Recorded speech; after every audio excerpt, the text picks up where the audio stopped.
My name is Ethan Cross, and for the past 3 years, I worked the night shift at a gas station on Route 17, deep in rural Pennsylvania. If you ever drove through that highway between 12 a.m. and 5 a.m., there's a good chance you passed my station. People called it Devil's Fuel Stop. Not officially. Not on Google Maps. Just word of mouth. Truckers whispered about it on CB radios. Locals avoided it after dark. And yet, every single night, someone stopped there. I never believed in ghosts. Not until November 14th. That was the night 6 people disappeared. And I was the last one who saw them alive. 1:17 a.m., the first warning. That night started like any other. Cold. Foggy. Silent.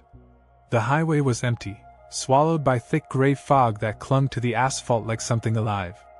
My station lights flickered the way they always did, buzzing, struggling, never fully steady. Inside the store, only 3 sounds existed. The refrigerator humming, the clock ticking, and my own breathing. 1:17 a.m. That's when old Frank called. Frank used to work this shift before me. He quit suddenly 2 years ago after what he called an incident. I hadn't spoken to him since. The phone rang once. Twice. 3 times. I almost let it go to voicemail. Almost. "Frank?" I said when I picked up. His voice sounded thin, almost scared. "Ethan, you working tonight?" "Yeah." "Why?" Long pause. Then he whispered, "Do not let the woman at pump 3 buy gas." My stomach tightened. "What woman, Frank? You drunk again?" He hung up. Christmas Eve, 2016. Cold winds buried the small town of Hollow Creek, Montana under thick white silence. The streets were empty, the snow untouched, and the only lights glowing came from houses decorated for the holidays. For Evan Carter, Christmas had never meant family, warmth, or peace. It meant overtime. He worked the night shift at the county's 911 emergency dispatch center. Graveyard hours. December 24th into December 25th. From 8 p.m. to 6 a.m. While most people sat by their fireplaces, sipping cocoa and wrapping last-minute gifts, Evan answered calls that usually came when everything had already gone wrong. At 8:03 p.m., he logged into his station. Coffee cup. Headset on. Monitors glowing. Another quiet Christmas. His supervisor joked before heading out early. Evan didn't laugh. The town of Hollow Creek had a population of just under 9,000. Quiet town. But quiet towns hide the darkest things. By 9:17 p.m., the first strange call came in. The screen lit up. Unknown caller, no location detected. Evan pressed the button. 911, what's your emergency? A young woman's voice whispered back, shaking violently. He's outside my house. Evan straightened. Ma'am, who is outside your house? I don't know. I can't see his face. He's just standing there in the snow. He hasn't moved in 5 minutes. All right, I need you to stay calm. What's your address? A pause. Then softly. I don't think he has feet. He's floating. Evan frowned. He'd heard panicked people before. Hallucinations. Fear. Drugs. Ma'am, listen to me. What street are you on? Another pause. Then the woman whispered. He's lifting his head now. Oh God, he's smiling. The line went dead. Evan immediately tried calling back. No connection. He ran the number. Blocked. No subscriber data. He logged the call as possible prank, but something about the woman's voice sat wrong in his chest. At 10:46 p.m., another call came in. 1:39 a.m. The police don't believe me. I called 911 screaming. They arrived in 12 minutes. 2 officers walked the lot. Checked the highway. Ran the cameras, which conveniently glitched during the blackout. Their conclusion? Probably a prank, one officer said. You're tired, son. Before leaving, the older cop paused at the door and whispered, People really do go missing here, but not like this. 2:11 a.m., the trucker. A semi rolled in. The driver was huge, covered in tattoos. Not the type who scares easy. He walked inside, ordered coffee. You look pale, he said. Don't use pump 3. I whispered. He laughed. Boy, I'd been driving 40 years. Ain't scared of shadows. He went to pump 3. The red-coated woman appeared beside him. The lights went out again. 6 seconds of pure nothing. Then the semi was gone. No explosion. No sound. No wreckage. Just erased. 2:27 a.m. Frank calls again. The phone rang. Frank was crying. It takes 6. He sobbed. Every year. Always 6. Who is SHE? I shouted. Frank whispered. The station isn't a station, it's a collection point.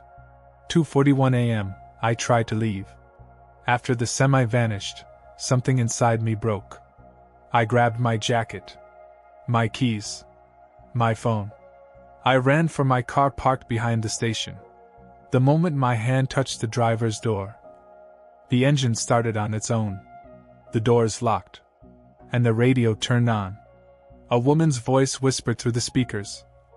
You can't leave until the 6th arrives. My car shut off instantly. Dead. No lights. No power. No signal on my phone. The road beyond the station had disappeared into a wall of fog so thick it looked like concrete. The station was no longer on Route 17. It was somewhere else. 2:53 a.m., the third customer. Through the fog, headlights emerged again. This time, it was a family SUV.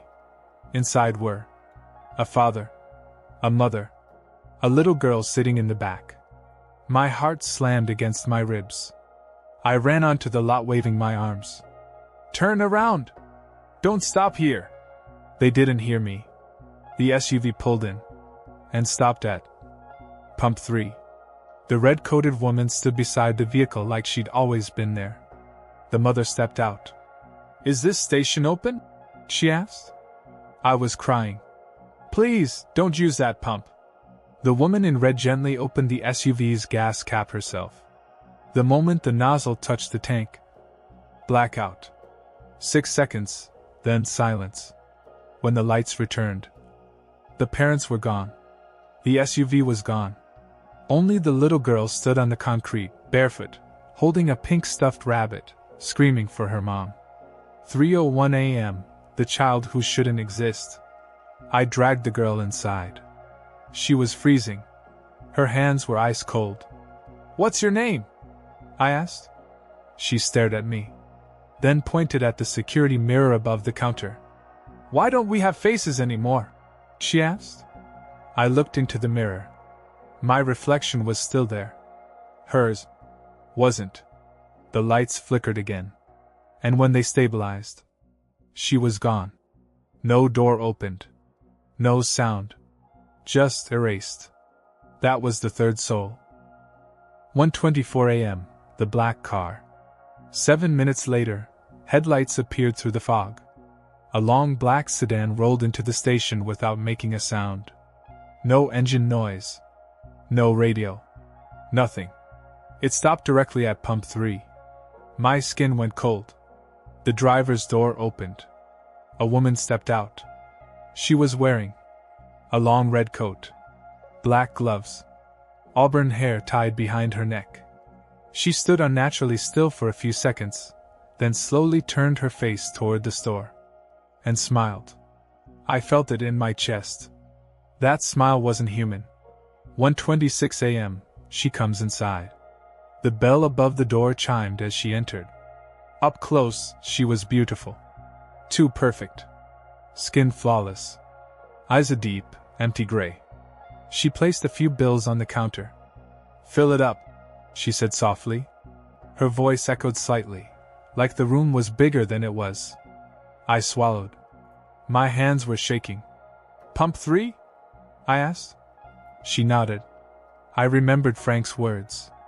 Do not let the woman at pump 3 buy gas. I'm sorry, I stuttered. That pump's broken. Her smile faded. The lights flickered. All at once, every security monitor went black. And in that darkness, she leaned forward and whispered, "You already sold it to me once." 1:31 a.m., the first disappearance. Before I could respond, a pickup truck roared into the station. The woman stepped back, her face instantly normal again. The driver was a teenage kid, maybe 19 or 20, shaking from the cold. "Man, I need gas bad," he said. "My engine just died down the road." He went straight to pump 3. I tried to stop him. "Wait." Too late. The moment the nozzle entered his tank, every light on the property went out. Total darkness. No sound. No wind. No highway. Just silence. After exactly 6 seconds, the lights came back on. The truck. The kid. The pump. All gone. Only tire marks on the cement, leading nowhere. The woman in red was gone too. She must bring 6 back, or the thing below comes for the whole town. 4:02 a.m., the fifth soul. A police cruiser pulled in. Different officer from earlier. Solo. He walked straight to pump 3. The woman didn't even appear this time. The ground beneath the officer opened like a mouth. He was pulled down screaming. The concrete sealed shut. 4:11 a.m., Frank fails. Frank grabbed a gasoline can. "I'll burn the pit," he screamed. Before I could stop him, the red woman appeared behind him. She placed her hand on his back and whispered, "You already belong to me." Frank's body turned to ash in seconds. 5:30. 4:20 a.m. I understand the truth. There was only one left. The sixth. And I finally understood. The station doesn't choose customers. It chooses employees. Frank was never meant to survive. Neither was I. 4:33 a.m., the final customer arrives.